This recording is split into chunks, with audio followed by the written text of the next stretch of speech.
Welcome, loremasters, to the archives of the forgotten. Gather close to the hearth, for the tale we unveil tonight is not one of grand battles, but of a quiet, venomous choice made in the shadow of victory. A choice that would condemn an entire world to a new age of darkness. To understand the choice, one must first comprehend the end. The first age of the sun did not fade gently into the night. It was torn asunder by the greatest war in the history of Arda.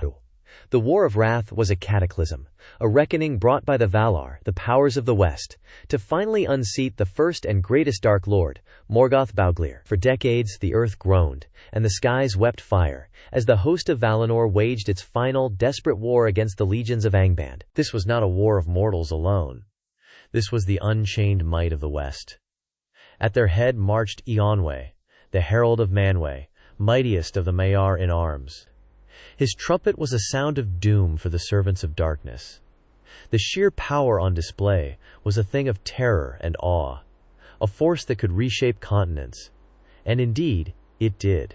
The lands of Beleriand, where the great tales of the elder days had unfolded, were broken and drowned beneath the waves of the great sea. The culmination of this war saw the fall of Titans. Ancalagon the Black, greatest of the winged dragons, was cast down from the heavens, and his fall broke the triple peaks of Thangorodrim, the mountain fortress above Angband's gates. The power unleashed was absolute, a final and definitive statement from the lords of the West.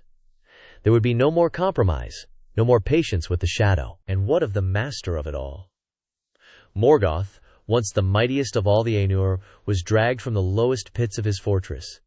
He was not granted a warrior's end. He was bound in the chain Angainor, his crown beaten into a collar for his neck, and he was cast through the door of night, exiled into the timeless void. His defeat was not just military, it was a total and profound humiliation. The source of all evil in Arda was gone, his power broken forever. But Morgoth did not rule alone.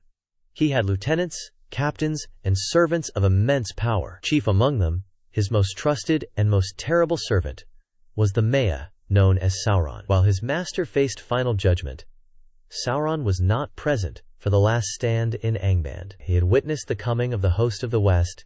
He had seen their power, and a cold, ancient fear took root in his heart. This was a power beyond anything he could command.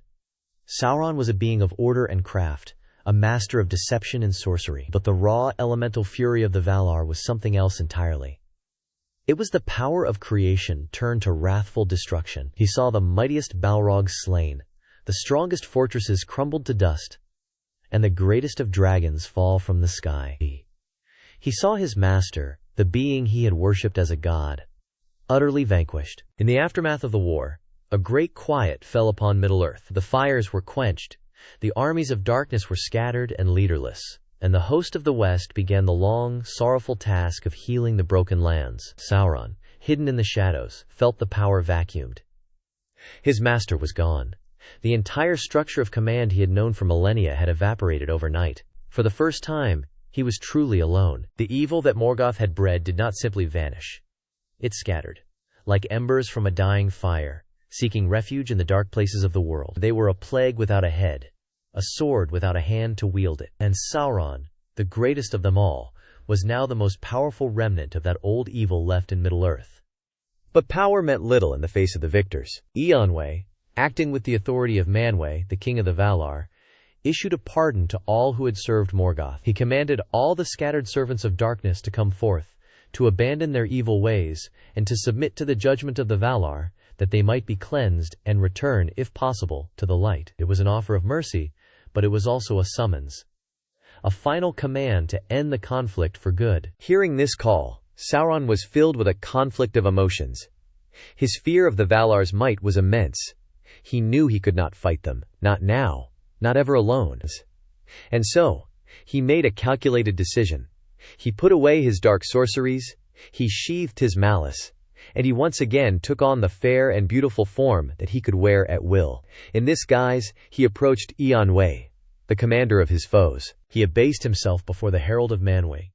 He confessed his deeds, his allegiance to Morgoth, and admitted the evil of his ways. The text of the Silmarillion tells us that Sauron was dismayed, and he was abashed. This was likely true. The scale of his master's defeat had shaken him to his core. For a moment, A flicker of his old self, the Maya Myron who existed before the fall, may have genuinely considered repentance. He saw the path back to the light, but Eonwë was not deceived by appearances. He was a Maya of immense power himself, and he could sense the deep-rooted darkness that still clung to Sauron's spirit. He listened to the confession, and then he delivered his judgment. Eonwë stated that he, a mere herald, did not possess the authority to pardon one of his own order. A Maya Could not pardon a Maya. That power rested solely with the Valar, and specifically, with Manwë himself. The command was simple and absolute. Sauron was to return to Valinor with the host of the West. There, he would stand before the seat of judgment, before Manwë Sulimo, and receive his sentence. Only then, after true repentance and acceptance of his punishment, could he be granted pardon.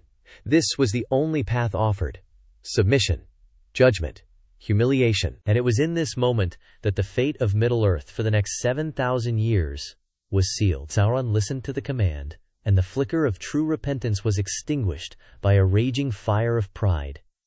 He had been a great lord in Middle-earth. He had commanded legions, ruled vast territories, and been second only to Morgoth himself. The thought of returning to Valinor, not as a powerful Maya, but as a defeated, penitent criminal, was more than his spirit could bear. He remembered Valinor. He remembered his time as Myron the Admirable, a great artisan in the service of Osul the Smith. He had been praised for his skill, his understanding of substance and craft. To return now, as Sauron the Abhorred, the servant of the enemy, would be an unbearable shame. He would have to stand before Ogal, his former master, and confess his betrayal. He would have to endure the scornful or pitying eyes of the elves he had tormented. His pride, the very same flaw that had first led him to Morgoth's service, now prevented him from leaving it. Morgoth had offered him power and the ability to enact his will upon the world swiftly. The Valar offered him a long, slow, humiliating process of judgment. He could not face it. He could not bear the thought of being a prisoner, of having his fate decided by others, of being reduced to nothing after tasting such immense power. He feared the sentence. What would it be? Would he be chained like his master and cast into the void? Or worse, would he be forced into a long, humbling servitude, his powers stripped, forced to undo the evils he had wrought for countless ages? The uncertainty was a torment, but the certainty of humiliation was the deciding factor. It was better, in his mind, to remain a lord in the dark than a servant in the light. And so, he refused. He did not rage or fight. He did not challenge Eonwë. That would be suicide. His refusal was quiet, but absolute. He told Eonwë that he was not willing to return and face such shame. He would rather take his chances in a world emptied of the gods. With that, he turned his back on the Herald of Manwë, on the offer of pardon, on the last chance he would ever have to be saved. He fled. He cast off his fair form and became a spirit of shadow and malice once more, escaping into the east, hiding himself in the empty lands far from the eyes of the host of the west. Eonwë watched him go. He could not compel Sauron to return.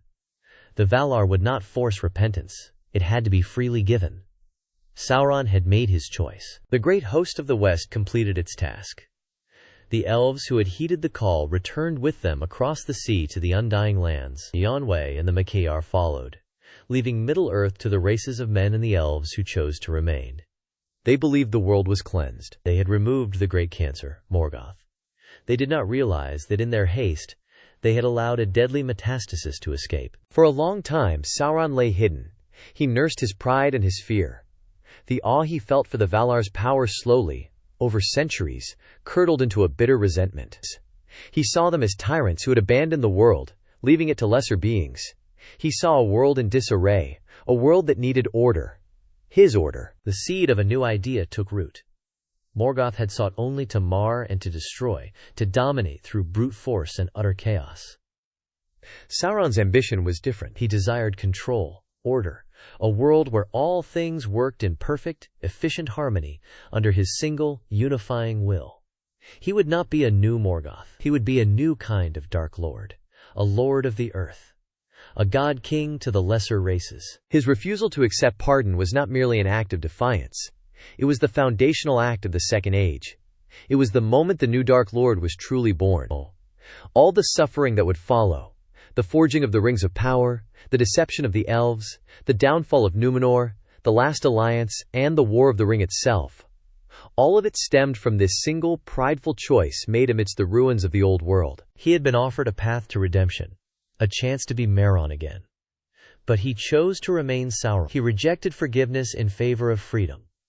The freedom to rule, to dominate, and to bind all of Middle-earth in a new chain, forged not of iron, but of his own unyielding pride and his insatiable will to control all things. The evil was left without a master, and in that vacuum it found a new one, more cunning and perilous than the last. The echoes of that fateful choice still whisper through the histories of the worlds. If this tale of pride and shadow has stirred the lore seeker within you, honor its memory with a like, and subscribe to our archives for more chronicles from the elder days. Until our paths cross again, may your light never falter.